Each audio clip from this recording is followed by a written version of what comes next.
Binisita ni Pangulong Duterte ang mga sundalo sa Camp Peralta sa Capiz. Pangako ng Pangulo, bibigyan niya sila ng mas maayos na kagamitan at ospital. Samantala, dismayado ang Pangulo sa amunay inaasal ng mga komunista. Si Sweden Velado mag-uulat, live.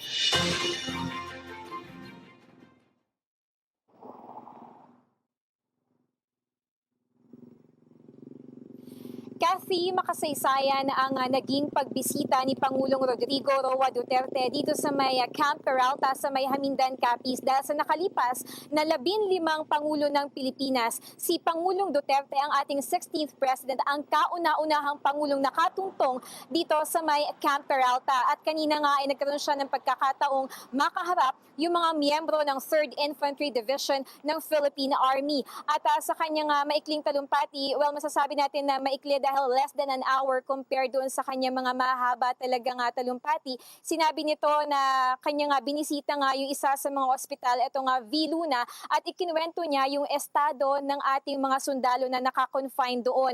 At sinabi niya no, na para sila ay bigyan ng karagdagang proteksyon at to make sure that they are well motivated, ay magbibigay siya ng mga bagong medical equipment at facility. Kabilang dyan ay yung high pressured chamber, bagong MRI at gamma ray, x-ray na may laser beam. At sinabi niya rin no, na sa kanyang panunungkulan ay bibigyan niya rin yung ating mga sundalo ng mga bagong kagamitan din, kagaya na lang ng armas, to make sure that they are well equipped to fight for the enemies of the state.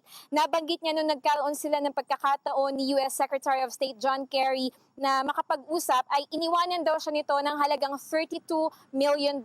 At yung halaga na yan ay kanyang hahati-hatiin at yung share ng ating mga sundalo ay gagamitin niya yun para bilhan sila ng mga makabagong kagamitan at armas. Sinabi niya rin sa ating mga sundalo na kailangan nilang maghanda para makalaban nga or supuin itong terorismo sa bansa, because 2 to 3 years from now, sinabi niya that they have to deal with the ISIS at kailangan na rin talaga nilang tutukan at pagtuunan ng pansin itong paglaban nga sa rebelding grupo na Abu Sayyaf. At nabanggit niya rin no, na siya daw ay hindi siya nagagandahan doon sa inaastang nitong komunistang leader na si Joma Sison, at sinabi niya na wala daw siyang karapatan na umasta ng ganon dahil si Pangulong Duterte pa rin ang nananatiling presidente ng bansa at siya pa rin talaga ang may tunay na kapangyarihan sa ating bansa.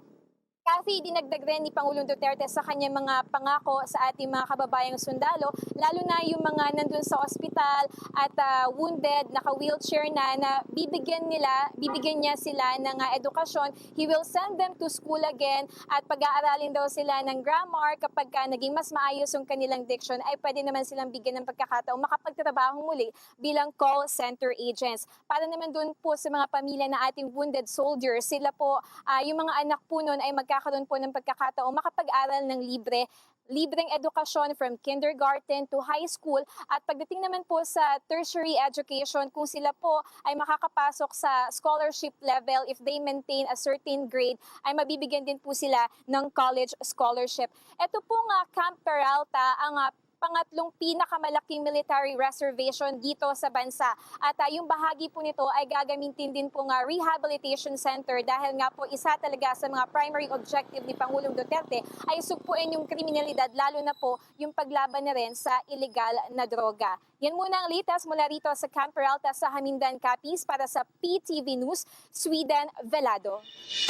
Maraming salamat, Sweden Velado. Po si Aljo Bendijo, subscribe na sa PTV YouTube channel. I-click lang ang subscribe button.